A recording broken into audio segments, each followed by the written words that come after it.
Hello, ladies and gentlemen. It is the 7th of June. It's been 5 days since I made a video. The second was the last video I made. There's a reason for that.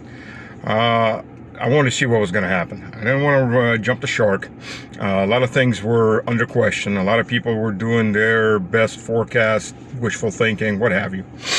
I decided to take a look before I open my trap and put my foot into it. Or preferably not. So, what do we see? I've seen a lot of videos with Vladimir Vladimirovich Putin. I can't say I have ever met the man, no. Even though Newsweek, one of their columns on me they just made stuff up. Obviously, they didn't bother. They could have just looked up on LinkedIn and seen my chronology, but they just, whatever, what passes for journalism in the U.S. these days. So, according to them, I am a very close ally of Vladimir Vladimirovich. Thank you for that honor. Unfortunately, to inform, I've never actually met the man, and doubtfully he knows I even exist. No, maybe he does. I don't know. It would be nice. But outside of some outside of members of Parliament, deputies of Parliament, and some other about third or fourth level people, I've never met anybody at the top, so no, I don't get paid either by the Kremlin, as also gets intoned by our friends over in the journalism department, if you can call it that, the propaganda department in the U.S. I do make money as an expert coming on to various shows. That's true enough. I do get paid for that, for my time, my expertise. So yes, that does help. By the way, by all means, please share these videos if you would like to support me and continue to support my work, which does take a lot of time. I'm not going to lie about that. I work 7 days a week. Because I also run a Russian channel, Russian information channels. Never mind, sometimes your brain just wants to explode because there's so much happening in all directions, and there's no days off. Even on vacation, there's no days off. Because unfortunately, the world won't take a day off. I wish it would take a couple days off. Just, nobody do anything. Just sit down, chill, have a beer. If you don't drink beer, hit yourself on the head. Do something, take the pressure off. Give everyone else a day or two to breathe and reset their brains. But unfortunately, the world doesn't work that way. So, yeah, like I said, I've seen a lot of videos, and you can watch a lot of videos and body language. Vladimir Vladimirovich is a very restrained person. Honestly, about the time they were hitting if I was in his place, about the time they're hitting those aerodrome or airports, military airports, aerodrome, they would have gotten Bankova from me would have gotten an Oreshnik surprise. Their nuts would have been fried by our hypersonic nuts. That's me. That would have been the exact response instantly. But again, that's me. And I believe in taking a very hard line with the West. Because that's what the West understands. As Rome used to say, better that they fear us than they love us. Because if you love someone, you can betray them. If you fear someone... So that's my attitude. I guess I did live half my life in the West. So that... hardness and bloodthirstiness did rub off to a degree, much more than what Russians have on average. So, watching that video, he was seething. For those that don't understand body language or don't understand body language that's restrained, the ones that expect somebody like Khrushchev to be banging in their shoe on a podium to show their anger. You need to grow up. Putin was seething. And while in legalese he didn't quite straight out say Zelensky and his scum are terrorists, he called them terrorists. And as he put it, there's no point in negotiating with terrorists. And there is no point in negotiating terrorists. The only thing you do with a terrorist is you put them down like a rabid dog. And that's basically what's facing Zelensky. How much is going to be facing the CIA and MI6? We'll live and see. Because, as I said before, CIA absolutely had a role in this. The satellite data, the updated satellite data, it's taken every single day of those airports.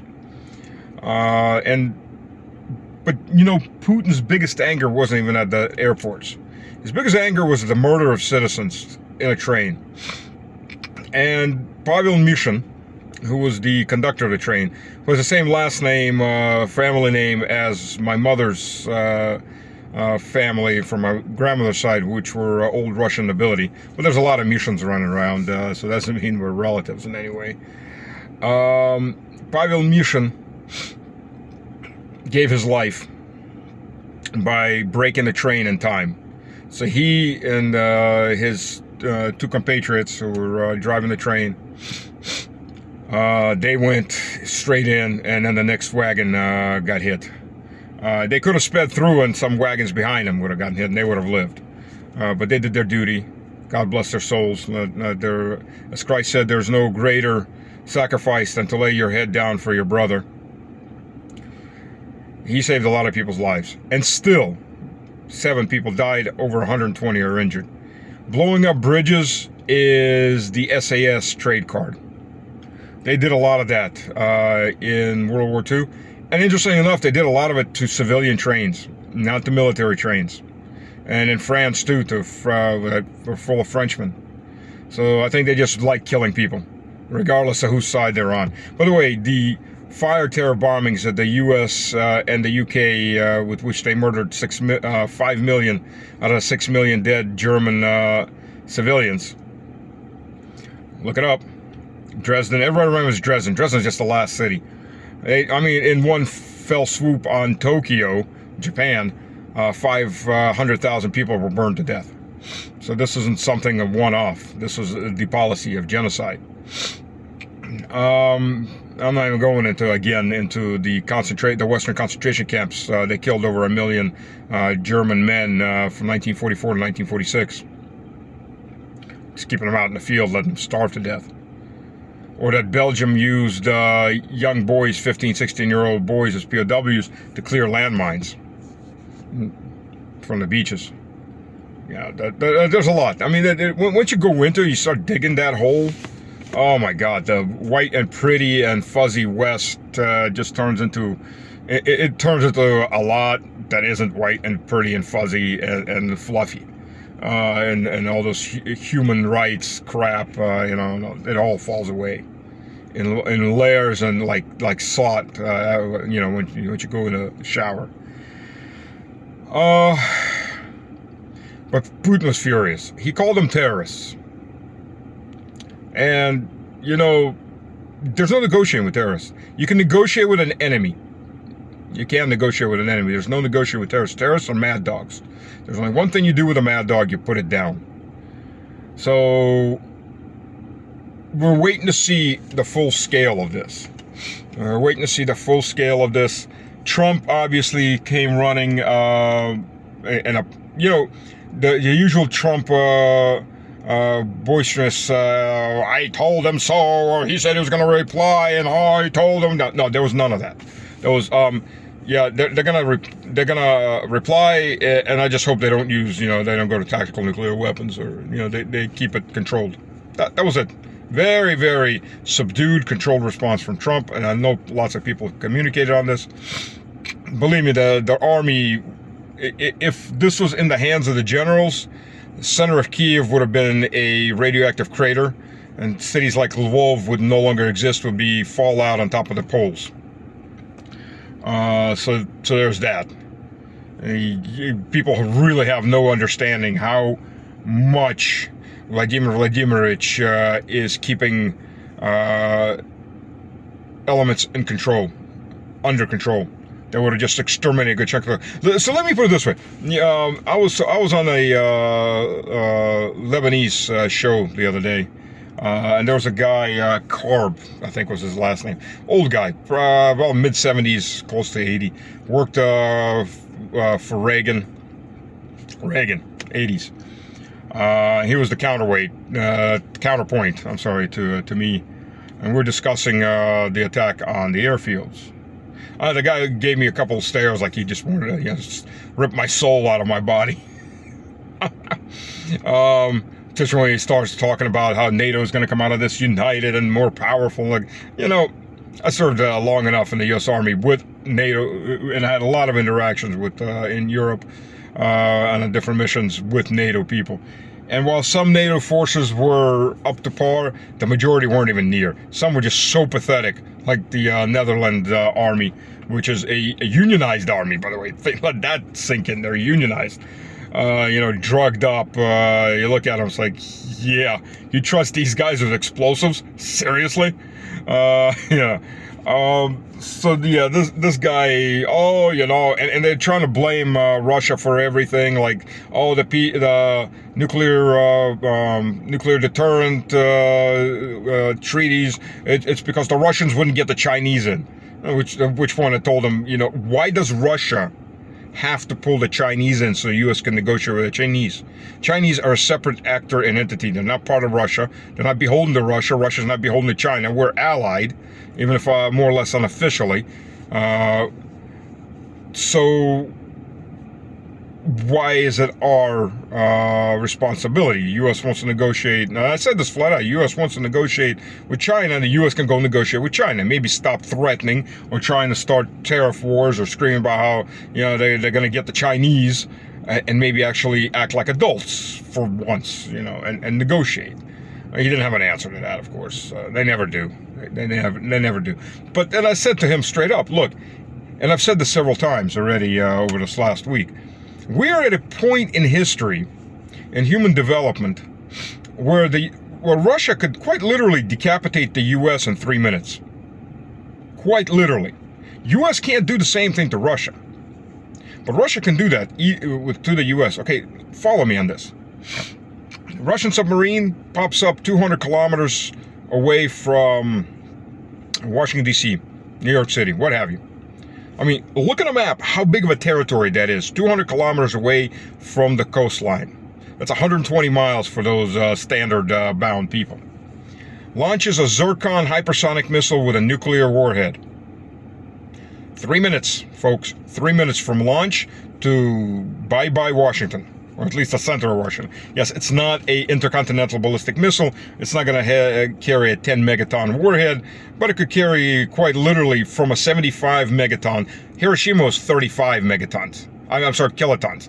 So it could easily carry what Russia considers a tactical warhead, which is 75 kilotons. So basically 2 Hiroshimas to strike the center of Washington. Same thing for Norfolk, same thing for Fort Bragg, same thing for, Fort Bragg might take an extra 40 seconds. Same thing for New York, 3 minutes. The follow-on missile barrage would take out almost all the strategic assets, which would be trying to scramble without having any kind of leadership. It still would take time to devolve the leadership down once the top of the leadership at all levels have been destroyed. I mean, you wouldn't have a Pentagon left. You wouldn't have a White House left. You wouldn't have a Congress left. That's the level we're at. Now, would Russia take strikes back? Probably, primarily from the U.S. fleets, submarine fleets, because, and even then, cities like St. Petersburg would be very vulnerable to a degree, because Russia does have the S-500 and the S-550. The S-550 can actually take out satellites in low and mid-range orbit. The S-500 can take out, is specifically designed to take out ballistic missiles. And the S-550 can also take out first-generation hypersonic missiles, which the U.S. still doesn't have. So, at this point, even though the British may not recognize them, we'll get to that point in a minute, the U.S. damn well recognizes that if they push too hard, they stop existing. At least the leadership of the U.S. stops existing in a very, very quick manner. You don't need a full nuclear war. By the way, there was an article that came out, I guess about 10, 12 years ago, they counted up how many targets in the U.S. would have to be hit for the U.S. to collapse into a basically 1700s economy, 1800s maybe. 45 targets for total collapse of the U.S. That's all you need to get through. These were your major cities, your major logistical hubs, and your major points of oil, gas, gas fields, electric station, things like that. 45 targets. That's all you need. And the U.S. is gone. It's probably gone as a country. Not because, it's wiped out off the map as a country, because it won't be able to hold itself together at that point. It would definitely become a third-rate economy as it tries to recover, if it could recover. Regionally, it may recover. As a whole country, it probably wouldn't. So 45. Now, to say Russia is probably close to the same. Most major countries are actually that same. Because, if you think about it, in Russia with Skolkovo, in U.S. with Silicon Valley, places like that, you've got a lot of the high tech is concentrated in 1, 2, 3 areas. So this is a whole different economy from, say, Middle Ages or even 1800s economy, before big industrialization really kicked in. Where, if you kill the blacksmith of 10 villages and you have 100 other villages, you have 90 other blacksmiths, or maybe more.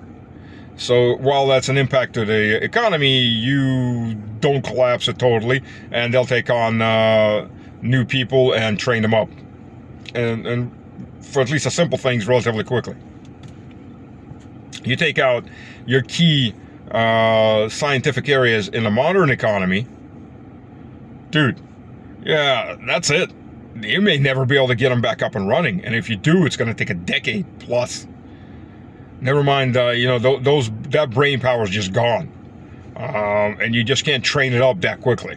You have to have people that have understandings, have tendencies to that, and I've got a computer science degree, so things like that are very specific, very, very specific in character. You literally have to be compulsive. No, not compulsive, manic compulsive. You have to have a person that when you've got an error in that code and you can't figure out because you've missed a comma somewhere. I mean, this is really minor. It seems like minor punctuation or some of that. It ain't running. And you could spend hours just banging your head and rerunning and looking and testing and trying to narrow down that piece of code where that little error is. And, the system isn't going to tell you that you've got a comma missing. No, most systems won't. But you have to figure out, or your logic is off just a little bit. So you really have to have that kind of personality. So you take out those areas and that's it. I mean, that's it. Country's gone. And most humanity, if you really think about it, there's a concept called the black box of technology. I think I mentioned it before. Basically, if you take a person out of the Middle Ages, black box because most of your electronics is in a black box. You take a person out of the Middle Ages, once they get over the heart attack of that painting is moving and talking to me, you show them that you push this button, you put the disc into this tray, you push this button, you push this other button, and it plays a movie for you. He is about on the same level of technological comprehension as the vast majority of humanity is. They can't fix it because they don't even understand how it works. It's magical. That's how, for most of humanity, everything is. Ask your average person on the street, these days particularly, how internal combustion engine works. Especially the youth. Oh, if you go to America or the UK and you ask that youth, they won't even know what the hell an internal combustion engine is for the most part. Talk about the level of ignorance, built-in ignorance these days, is mind-boggling. So yeah, it doesn't really take that much to knock a country out. So the U.S. is in a panic. Getting back to the topic, the U.S. is in a big panic right now because quite literally, Russia has the capacity to decapitate the U.S. U.S. cannot decapitate Russia. Even though they could try from submarine launch or what have you, it's still long enough of a launch that A, there would be a response. It's not a 3-minute window. B, there's a decent chance that it could be knocked out. Because, by the way, in a full-scale nuclear war, with 30 minutes with intercontinental missiles coming in, don't forget there's such a thing as called interceptor planes, air-to-air missiles.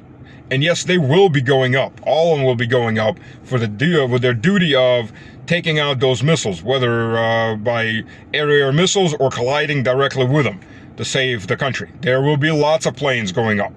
Everything that can shoot at something will be going up. And when you're dealing with intercontinental missiles, even though they're all going at hypersonic speeds, they're not hypersonic missiles. They're strictly ballistic missiles, which means they have a pre-calculated course.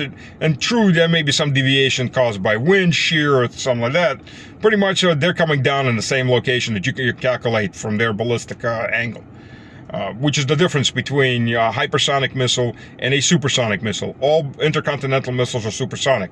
Hypersonics may go as fast or they go faster, but they're maneuverable. And there's the gist of it. You can't take something out with a straight line formula if it just isn't there, because it maneuvered out of your way after you launched a counter missile. So, in either way, Russia has the dead hand. For those who don't understand what a dead hand is, a very large chunk of the Russian intercontinental ballistic missiles aren't in silos. They're located in mobile carriers, be they on wheeled carriers riding around somewhere in Siberia, or on ships floating around somewhere on the rivers, or on trains. So good luck trying to figure out, what are you going to do? Blow up the entire rail line? Blow up all the roads? Yeah, okay, you can't. Physically, you can't. So obviously there will be a counter strike, never mind the submarine fleets on top of that. And what happens is the dead hand is an automated system. It's remotely automated with sensors in all the major cities. If it locates earthquakes, like on a nuclear level caused earthquakes, high levels of radiation and heat, and it's not turned off within 20 minutes by humans, authorized humans, the system launches one ballistic missile. The missile flies the length of Russia, and it signals for all the remote and mobile units to launch everything they have at their designated targets. So either way, you can take out Moscow and kill everybody, but you're going to get burnt to cinder. So there's that, the dead hand. And that has always kept the U.S. at bay. Believe me, if the U.S. could decapitate Russia or exterminate Russia without a counterstrike, there is no moral argument that the U.S. Would hold the U.S. back. Oh, they're justified in some kind of chinked up morality speech, but they would do it in a heartbeat. They would do it in a heartbeat. And all that's keeping them from being exterminated right now is Russian humanity. Quite literally. Quite literally. So when you walk over that line, and the British are the ones pushing hard, old Charlie III, the name, the title of Charles should really be banned in the British monarchy. Charles I got his head chopped off. British Civil War, the English Civil War. Charles II was the oldest son. He came in, tried to convert back to Catholicism, had lots of problems, lots of attempts on his life, produced no legitimate heirs, but had 12 illegitimate heirs. And the man got around. So England was, to say he was a total disaster, no, his father was a pretty big disaster. And now we got Charlie III, the converted. There's lots of imams in Turkey that have said over and over that he is one of theirs now, and has been.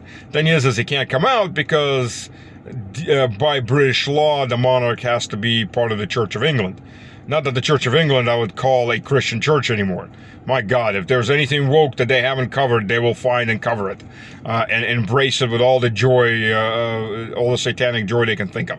The Church of England is past a joke. It has nothing to do with Christ anymore, or his commandments, or anything else. Absolutely corrupted organization. So, and that's where you get the two-tier policing, court systems, enforcement, and everything else. I mean,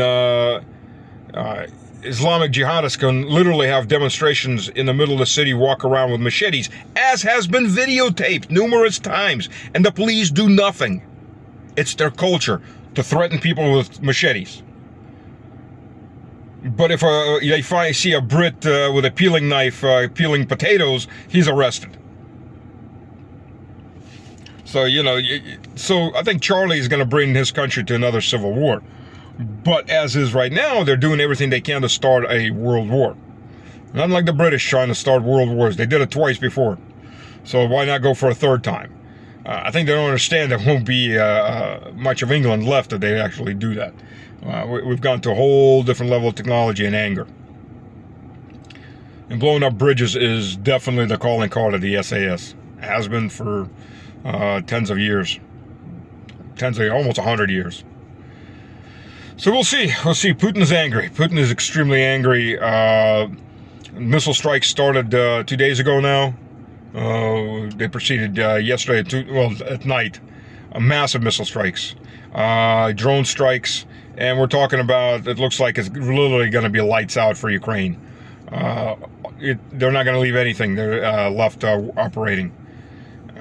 Now, if they would just close the borders, hit the tunnels coming in from the EU into Ukraine, hit the roads. Which, by the way, speaking of roads, a bunch of pictures and videos came out that they were sneaking in. Storm Shadow missiles inside of Porsche Cayennes. Apparently, if you put the seat down, they pretty much fit. Tight, snug fit, but they fit. So they were quite literally using absolute civilian transport to move weapon systems. Even more so than they were doing with trucking before that. So this is the level we're dealing with. So we'll see. We'll see how this proceeds. The Sumy offensive is going quite splendidly. It's not a full offensive. There are over 350,000 forces in 2 reserve armies. They have not been thrown into battle. But those forces that are in Sumy that have wiped out the Ukrainian invasion force in Kursk, now they've countered into Sumy, and the city of Sumy is about 17 kilometers away from the front and closing. The city isn't moving, but the front sure as hell is. And 17 kilometers again for my standard hampered or challenged friends. 17 kilometers is approximately 10 miles, 11 miles. The skyscrapers are visible already from binoculars. Will they do a head-on assault into Sumy? No. Sumy will get surrounded. The Ukrainians really don't have the forces to hold Sumy. Sumy will get surrounded from both sides and squeezed, and you always leave a point for the enemy to retreat. There was a great book called Strategy that really pushed this point. Came out about in 1936. It was a UK book. I don't remember the name of the writer. I'd have to go look it up in my personal library. I've got all these books. And he very well pointed this out. You always want to have a back door for the enemy to retreat. Why? Because once you cut that back door out, the enemy has one of three choices. Or 2 choices, really. Or three. He can sally forth. But most of the time, they're too weak to sally forth. So he either surrenders or he stands and fights. And if he's a determined enemy, he's going to stand and fight, sell his life as dearly as possible, and that costs both time, material, and manpower to do. But as long as you keep a back door open but under threat, he's always going to have that cracking point where he decides to run. And then you really start hunting him down as he's running out that back door. Worked in Grozny, worked in a lot of places. It's a strategy that works. So it gives them a chance to run for it. Maybe make it out alive. But I think that's how Sumy is going to go. And I would say, at the rate things are going, by July, Sumy is going to be within artillery range. I'm talking about for 120 millimeter short artillery range, and probably at least partially surrounded. But we'll see. If the tempo keeps going at the rate it's going, probably by July, maybe mid-July, which is a small disaster. I won't say it's a huge disaster. But the thing is, once Sumy falls, there's pretty much a straight line shot toward Kiev, which means the front is extending and Kiev needs to pull troops back and back and back to defend Kiev itself. I think by that point, after Sumy falls, if Russian forces start moving toward Kiev in any kind of strength, Zelensky, if he's back in Kiev and still alive, at that point, they will move the government to Lvov. They'll be right near their Polish brothers and sisters that really want to put a knife in their back as well. And Poland having elected a, well, they're calling him a nationalist. I don't really buy into that he's a nationalist, but he's more right as far as Poland's concerns go above everybody else's than Duda was, or Tusk is. The interesting is Poland's starting to get worried. Germany's going forward with building the biggest army in the EU. And the Poles damn well remember they've screwed things up massively with Russia, and now the Germans are building up behind them. Never leads to good things for Poland. Now, if the Austro-Hungarians all of a sudden and the Slovaks and others form some kind of a union, and let's not forget that Serbia and Hungary formed a defensive partnership outside of what NATO and the EU. Yes, they have. So there's lots of interesting things going on. You know, Poland's got problems, historical problems. But the UK is going to continue trying to push war. It always does, because it thinks it can make a lot of money off of it. The Americans have made a lot of money off of World War I and World War II.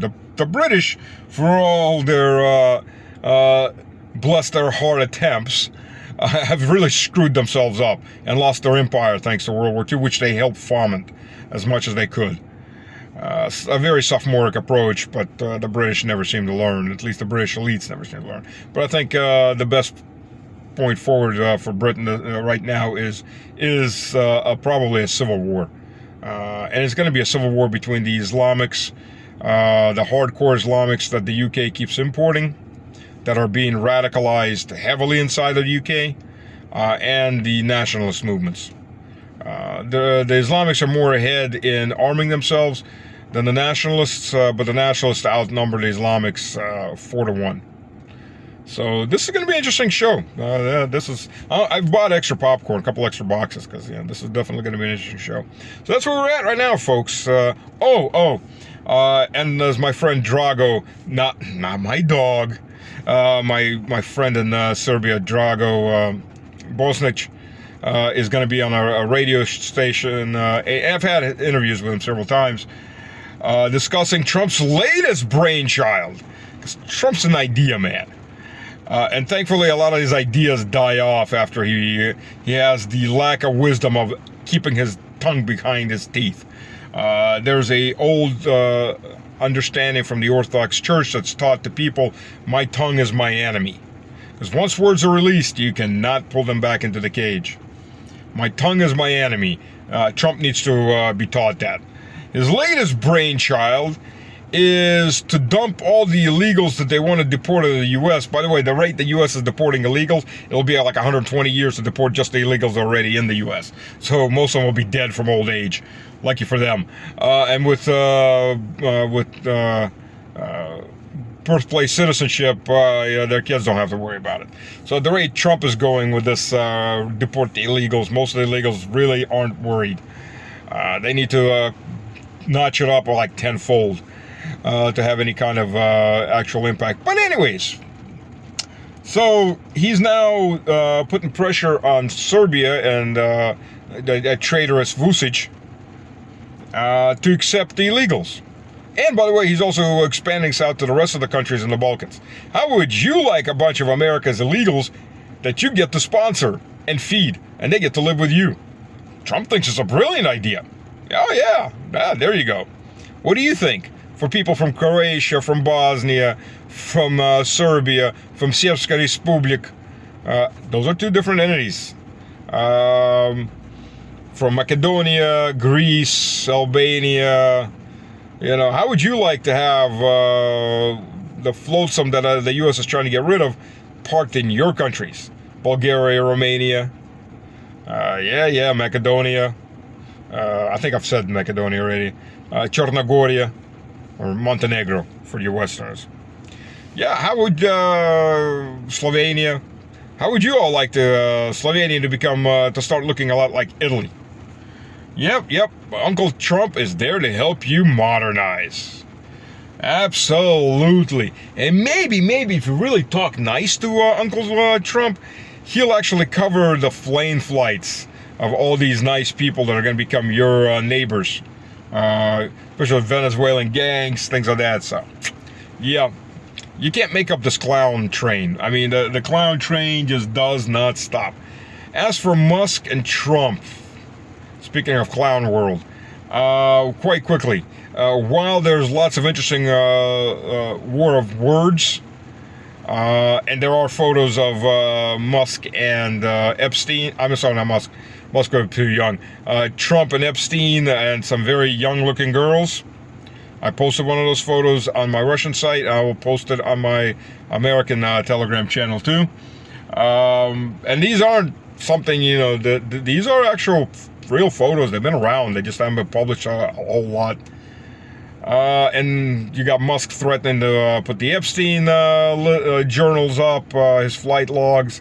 Trump's threatening Musk with pulling his projects. You know, as long as this is just words, I'm not exactly buying it. Once it turns to actions, if it ever turns to actions, then we can determine whether or not this is a little more than just a theater of the absurd, or the Kabuki theater, a theater of shadows. We'll live and see. Okay, boys and girls, sorry for taking so long to pulverize your minds with my banter. I know you come out for my good looks and my sweet voice and not what I'm saying. Or so I tell myself in the mirror. All right. Take care. God bless. Cheers.